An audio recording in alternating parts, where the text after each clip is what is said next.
হয় নমস্কাৰ মই অজিত বৰা ইতিমধ্যে মই উপস্থিত আছো ডিব্ৰুগড়ৰ দ্বিতীয় কাৰ্যালয়ত ইতিমধ্যে যিগৰাকী কৰ্মৰত MVI ধনঞ্জয় শইকীয়াৰ ওপৰত ইতিমধ্যে এটা গুৰুতৰ অভিযোগ দাখিল কৰিছে দুলাল বৰাই যিগৰাকী এনিভাৰ 24 জেনেৰেল মেনেজাৰ তেখেতৰ এটা অভিযোগ যে ধনঞ্জয় শইকীয়া বৰ্তমান ডিব্ৰুগড়ৰ যিগৰাকী MVI তেওঁ শিক্ষাগত অৰ্হতা মেট্ৰিক ফেল ইতিমধ্যে এগৰাকী MVI হ'বলৈ হ'লে শিক্ষাগত অৰ্হতা কেনেধৰণৰ লাগে সদ্যহতে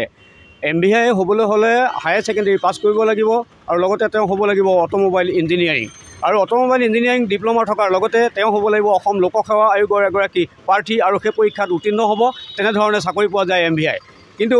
বৰ্তমানৰ যিগৰাকী ইয়াতে কৰ্মৰত MVI ধনঞ্জয় শইকীয়াৰ বিৰুদ্ধে যি CIDত এটা গোচৰ তৰিছে দুলাল বৰাই যে তেওঁ অভিযোগটো যে বৰ্তমান যি প্ৰাক্তন যিগৰাকী আমাৰ মুখ্যমন্ত্ৰী হিতেশ্বৰ শইকীয়াই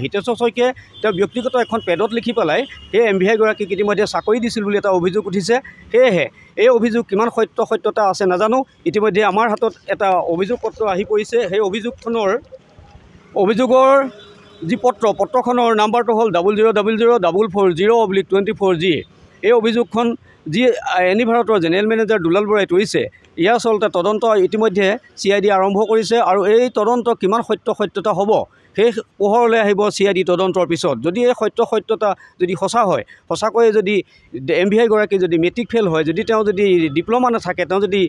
অটোমোবাইল ইঞ্জিনিয়াৰিং ডিপ্ল'মা নাথাকে তেওঁ যদি লোকসেৱা আয়োগৰ যদি কোনো কেণ্ডিডেট নহয় তেওঁক যদি চৰকাৰী নীতি নিয়মমতে নিযুক্তি দিয়া নাই তেতিয়াহ'লে তেওঁ গ্ৰেপ্তাৰৰ প্ৰবল সম্ভাৱনা প্ৰকট হৈ দিছে ডিব্ৰুগড়ত ধন্যবাদ পোনপ্ৰথমে অশেষ ধন্যবাদ আৰু অশেষ খুব শুনি ভাল লাগিল সুখী হ'লোঁ যে শ্ৰী দুলাল বৰাৰ ডাঙৰীয়া তেখেত সঁচাকৈ মোৰ খুব প্ৰিয় বন্ধু আৰু আমাৰ বিশেষকৈ ভোগালী জলপানৰ তেখেত শুভাকাংক্ষী সেয়ে হয়তো সেই হেঁপাহতে তেখেতে যি এই চেনেল N20 ভাৰতৰ প্ৰথম শুভাৰম্ভ হৈছিল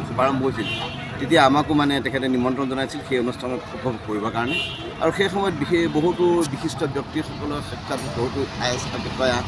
আৰু বিভিন্ন বিষয়াৰ গণ্যমান্য ব্যক্তিৰ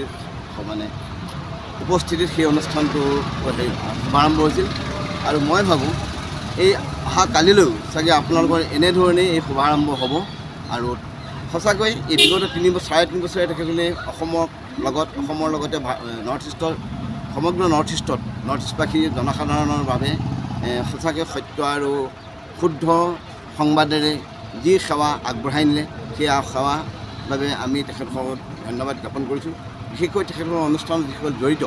সংবাদকৰ্মী আৰু বিভিন্ন ধৰণৰ বিষয়াসকল তেওঁলোকৰ এই যি সহযোগিতা আৰু একাগ্ৰতাৰ ফলতেই হয়তো চাগে আজি এই N24 ছেটেলাইট ৰূপে ঠন ধৰি উঠিব আৰু আমি অকল দুলাল বৰা ডাঙৰীয়াৰ লগতে তেখেতসকলৰ অনুষ্ঠান কৰ্মৰত যিসকল কৰ্মচাৰী বিষয়া সকলোৱে আমাৰ ফালৰ পৰা শুভেচ্ছা আৰু অভিনন্দন জ্ঞাপন কৰিছোঁ আৰু মই ভাবোঁ বিশেষকৈ অৰ্থাৎ মই মোৰ ভোগালী জলপানৰ তৰফৰ পৰা মই ভাবোঁ এনিভাৰত 24 অসমবাসীক আগন্তুক দিনবিলাকতো এনেধৰণৰ সত্য শুদ্ধ আৰু সাহসী সংবাদ পৰিৱেশন কৰি ৰাইজৰ মাজত সমাদৰ লাভ কৰিবলৈ সক্ষম হ'ব ধন্যবাদ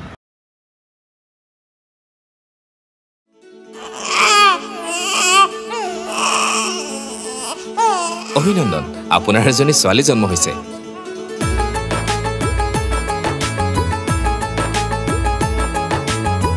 লাহি পাহি এজনী